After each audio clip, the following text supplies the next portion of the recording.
নমস্কার বন্ধুরা, সকলকে আমার চ্যানেলে স্বাগত। রাজ্যের সমস্ত ধরনের সকল সরকারি কর্মচারীর পাশাপাশি সমস্ত ধরনের পেনশনার এবং ফ্যামিলি পেনশনারদের ডিএ নিয়ে এই মুহূর্তে একটি অত্যন্ত ভালো খবর সামনে এসেছে।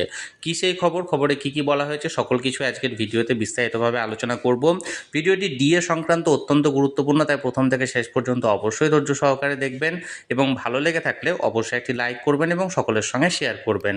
আর সেই সাথে চ্যানেলে প্রথমবার হলে অবশ্যই চ্যানেলটিকে সাবস্ক্রাইব করে নিতে ভুলবেন না। তাহলে চলুন আমরা বিস্তারিত জেনে নিই। সংগ্রামী যৌথ মঞ্চের তরফ থেকে ভাস্কর বাবু একটি বিবৃতির মাধ্যমে জানান, আগামী 30শে মে 2026 ডিএ মামলাকারী সমস্ত সংগঠনের প্রতিনিধিদের সঙ্গে বৈঠক করবেন মাননীয় মুখ্যমন্ত্রী শুভেন্দু অধিকারী মহাশয় এবং এই বৈঠকটি নবান্নে হবে। বৈঠকটি মূলত ডিএ মামলার উপর ভিত্তি করে হতে চলেছে। আমরা সকলেই জানি গত 5ই ফেব্রুয়ারি সুপ্রিম কোর্টের তরফ থেকে ডিএ মামলা নিয়ে একটি ঐতিহাসিক রায় প্রদান করা হয় এবং সেই রায়ে বলা হয় রাজ্যের সমস্ত সরকারি কর্মচারী, পেনশনার, ফ্যামিলি পেনশনারদেরকে পঞ্চম বেতন কমিশনের অন্তর্গত সমস্ত বকেয়া ডিএ এরিয়ার হিসাবে প্রদান করতে হবে।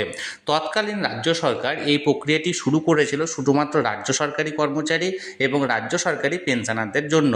যে সমস্ত শিক্ষক, শিক্ষিকার পাশাপাশি গ্র্যান্ট ইন এইড সংস্থার সরকারি কর্মচারী এবং পেনশনাররা ছিলেন, তারা এখনও পর্যন্ত সেই ডিএ এরিয়ার পাননি এবং এটা আন্দাজ করা হচ্ছে আগামী 30শে মে যে বৈঠকটি হতে চলেছে সেটি মূলত এই সুপ্রিম কোর্টে যে রায়টি দেওয়া হয়েছে সেই রায়ের উপর ভিত্তি করে যে বকেয়া ডিএ এরিয়ার পেমেন্ট আছে এটার উপরই হতে চলেছে। পাশাপাশি আর কোন কোন বিষয় নিয়ে আলোচনা করা হবে সেটির ব্যাপারে ভাস্কর বাবুর তরফ থেকে আর কিছু জানানো হয়নি।